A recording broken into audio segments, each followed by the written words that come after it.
Olá, meus alunos do segundo ano. Estamos começando aí a segunda semana do PET 3, né? E essa semana nós vamos falar sobre a questão dos os tratados de 1810, que na verdade se trata de vários tratados econômicos, né? É feito entre Portugal e a Inglaterra. Como esses tratados afetam o Brasil? De que maneira que esses tratados afetaram Portugal e afetou o Brasil?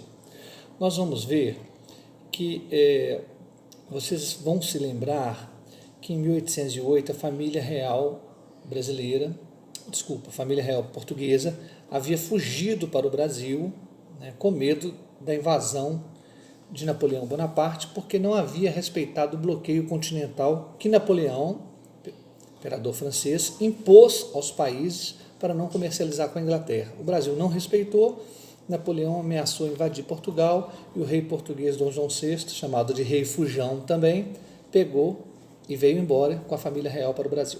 Tá? Olha, esses tratados, no final já do século XVII, né, a economia brasileira, a agroexportação brasileira estava bombando. Mas por que ela estava em franca expansão, um período de grande expansão? Porque havia a Revolução Americana, conflito, havia a independência do Haiti, conflito, né, e outros conflitos que abriram esse mercado externo para receber os produtos brasileiros em função dessas guerras.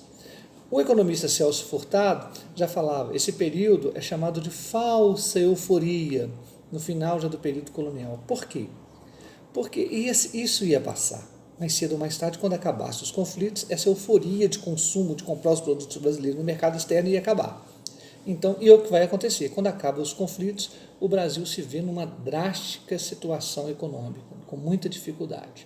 Olha, os tratados de 1810 não vai contribuir em nada com a economia portuguesa e com o Brasil, muito pelo contrário.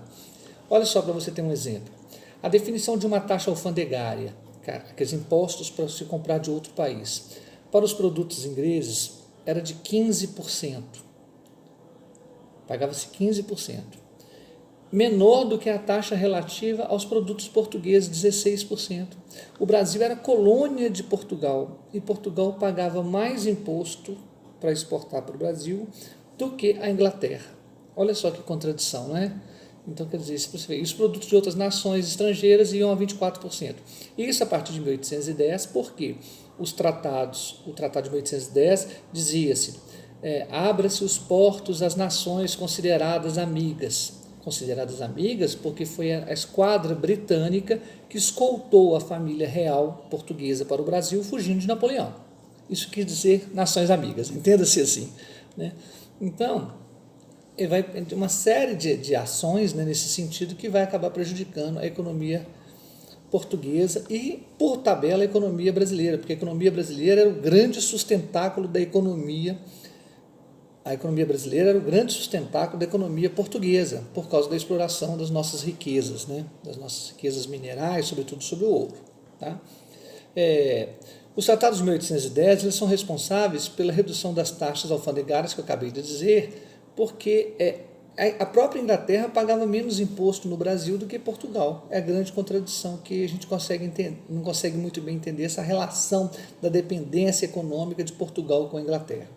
É claro que a Inglaterra era a grande locomotiva do Brasil, vinha da Revolução Industrial com um alto desenvolvimento, né, exportando para todo mundo, e, no entanto, fazia muitas pressões no Brasil para que o Brasil acabasse com a abolição. Por quê? Para ter mais mercado interno no Brasil, mais pessoas consumindo, para poder consumir os produtos ingleses.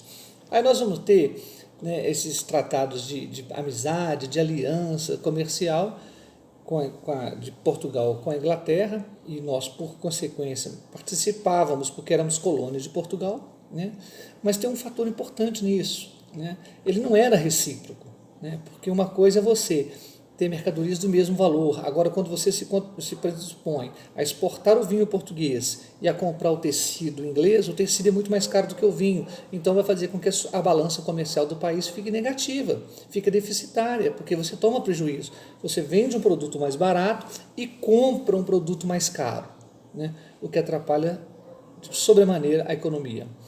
Essa reciprocidade não se dá nos valores, simplesmente né, você compra de mim, eu compro de você. É recíproco, mas não é proporcional, né, não é igualitário. Né?